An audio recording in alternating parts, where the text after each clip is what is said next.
Me parece que uma breve leitura de poucos textos ao longo desses 25 anos do cordel podem nos facultar uma possível resposta. Me parece que ao longo desses textos a gente consegue observar jovens que procuraram redigir para se expressar de forma autônoma, para fazer uso desse manancial teórico com significado, para escrever não apenas para o seu professor de redação, para um único leitor, e receber esse texto muitas vezes sem sequer ler essa correção, vamos dizer assim, engavetar o seu texto. Não. E jovens que se propuseram a redigir, a criar arte para se expressar, para ir além. E talvez se expressar para um grupo bem maior, né? Seus pares ou mais. Na verdade, essa mesa aqui parte, portanto, de uma forte marca identitária. A gente parte de pessoas que sentamos nos bancos escolares do Colégio Pedro II e daqui partimos para a militância da vida. E foi numa aula de literatura que surgiu o germe dessa ideia, quando se estudava a literatura de cordel. Quem sabe, né, a gente pode escrever para se expressar de fato. E lá naquela primeira edição de 1988, os primeiros editores, né, enfim, ousaram, acho que não supunham, enfim, o que aconteceria a partir daí, me parece, né? Mas eles ousaram nessa humilde primeira edição, paradoxalmente, registrar uma frase de grandiosidade profética. Lá eles disseram: se depender de nós, esse jornal não acabará nunca. Então estamos aqui hoje para celebrar essa profecia, vamos dizer assim. Eu gostaria de convidar cada aluno, como a professora agora acabou de dizer, não existem os alunos, somos todos alunos do Colégio Pedro II. Eu gostaria de convidar, portanto, cada aluno do Colégio Pedro II a socializar conosco um pouco dessa experiência como partícipe, em algum momento, do Jornal do Cordel. E, obviamente, eu quero começar pelo seu fundador, Alexandre Amador.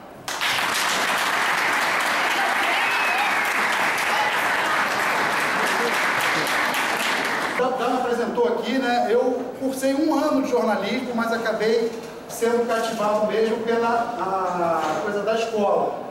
Então, acabei virando professor de geografia, né? Apesar de ter uma inclinação para o jornalismo, que alguns seguiram aí, eu acabei seguindo mais a trajetória da geografia, né? E esse aqui eu apresento para vocês, então, o primeiro cordel, na verdade não era cordel, era Jornal Feliz. A gente lá em casa tinha um mimeógrafo, né? E tinha essa brincadeira de fazer jornalzinho. Então, tinha acabado de aprender a escrever, fiz um jornalzinho lá, então tinha essa atmosfera lá, as cadernetas aqui no Pedro II. Eu estudei aqui no Pedro II de 1984 a 1991. Então, 84 ainda estava no finalzinho da ditadura, né? Ainda era um tempo diferente. A gente sente hoje em dia um clima muito mais arejado, né? Naquela época ainda era uma coisa mais rigorosa, mais rígida, um clima mais repressivo, digamos assim, na escola, e a gente estava combatendo isso, né? Então aqui algumas fotos, eu entrei gordinho, com 11 anos, aqui todo tímido, né? Na quinta série, fui aluno da professora Helena Godoy, na quinta série.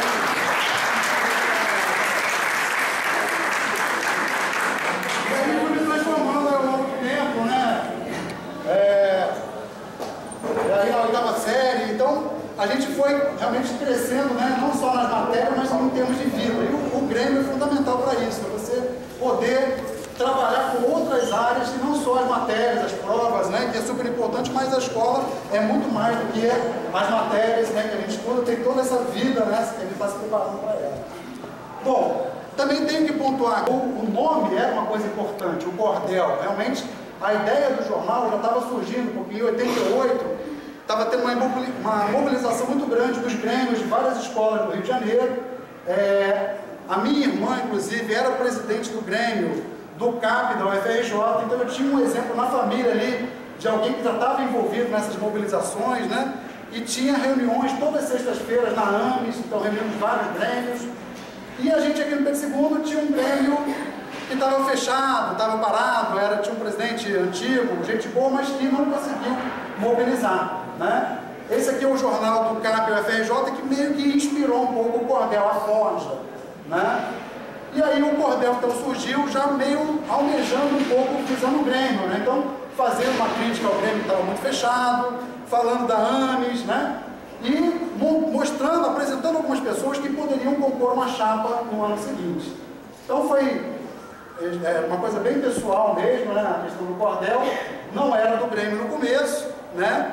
Mas já era toda essa profecia aí de não, queremos, né, fazer e tal, acontecer, já era uma chapa, né? O número 2 também ainda não era do Grêmio, era um jornal de chapa, né? De chapa União, no caso, que a gente formou.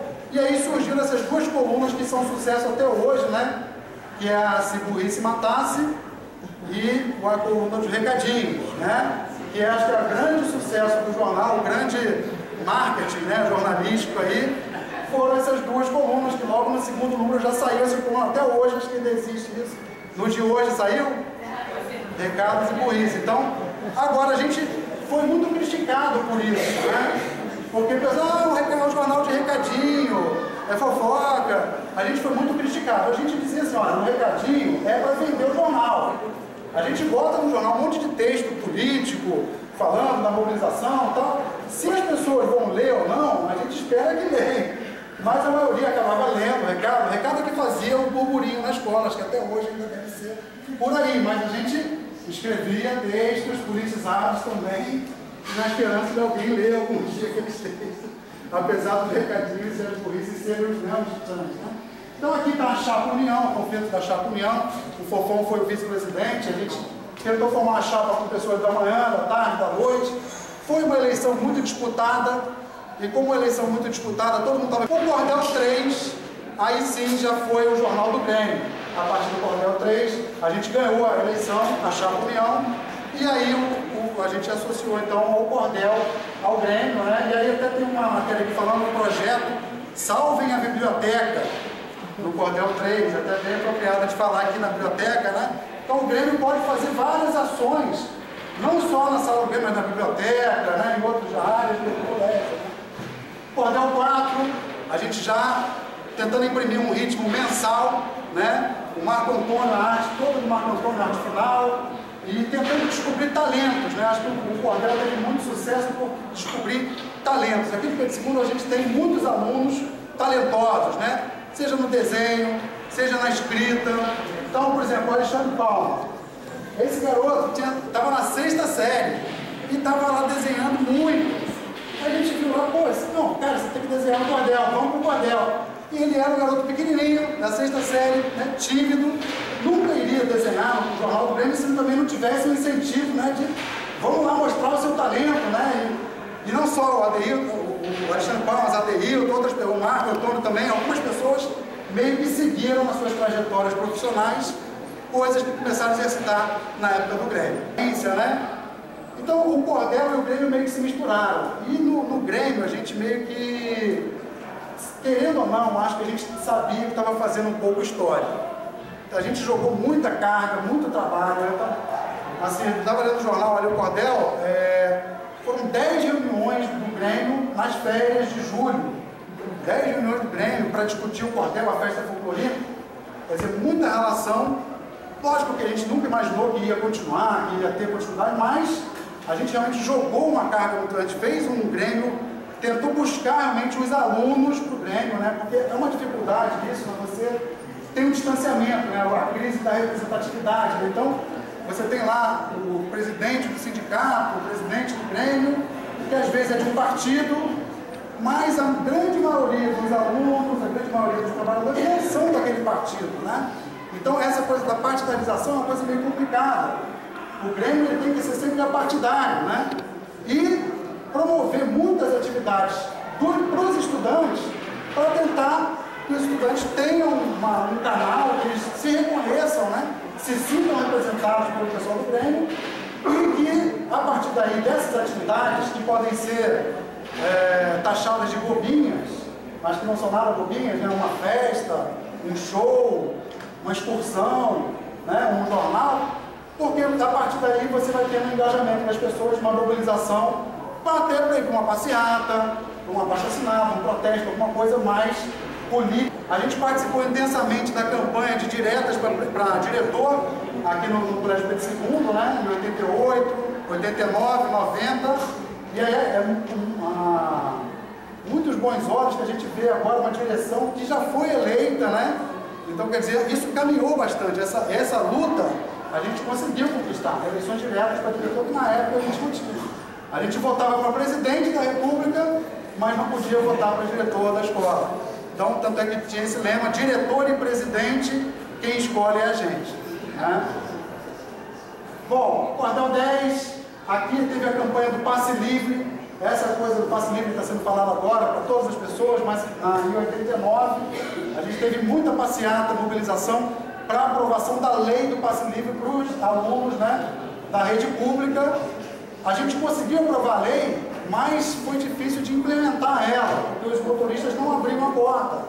Então a gente cansou de ir para o ponto de ônibus, fazia como se fosse um empate, de ficar na frente do ônibus, falar, tem que abrir a porta, senão a gente não vai sair da frente do ônibus, e o cara lá acelerando o ônibus e a gente lá segurando para as pessoas poderem entrar na porta, um embate mesmo, né? Quer dizer, o Grêmio então ele atua em várias formas, né?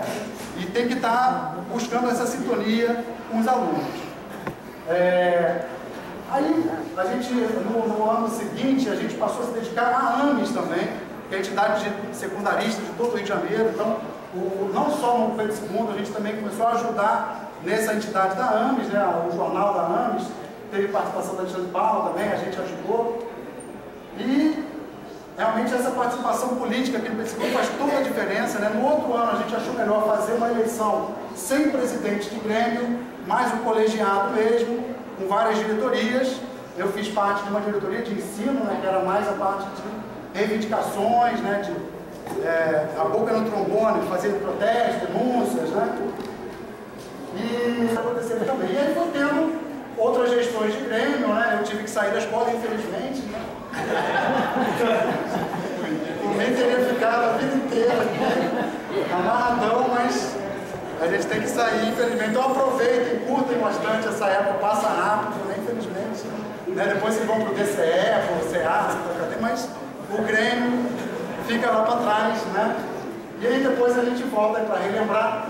Então aí teve várias gerações sucessivas, eu vou deixar então a palavra para meus companheiros de mesa e falar assim que eu agradeço muito a todos que se envolveram. A gente teve um trabalho belíssimo aí anteontem, colando os cartazes do Cordel nas paredes, então uma coisa realmente histórica. A gente saiu aqui 2 horas da manhã, cansado, né? Feliz da vida, né?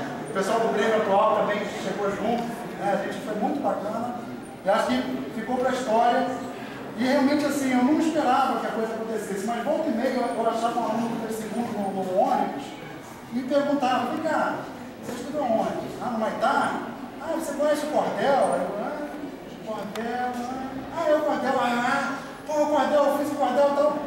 Quem é aquele maluco e tal, me encontrou no ônibus? Mas enfim, essa surpresa, né, dessa perenidade do Cordel ter ficado no tempo como o Jornal do Grêmio, muito bacana, vocês estão dando continuidade aí, saiu a seleção hoje, né? Muito legal e sucesso aí, e obrigado.